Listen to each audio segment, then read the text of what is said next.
আজকে আমার সিরিয়াসলি ভাত রান্না করতে অলস লাগতেছে, কারণ হচ্ছে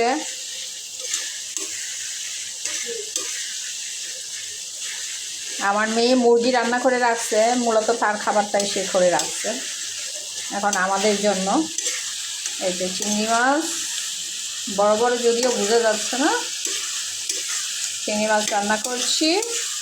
এইটাতে একটু দিব, কী যেন বলে, ফুলকপি।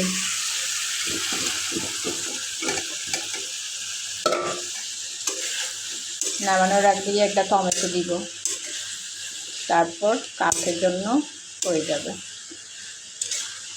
আর ওদিকে একটা ভর্তা রেডি করে রাখছি, শিমের ভর্তা।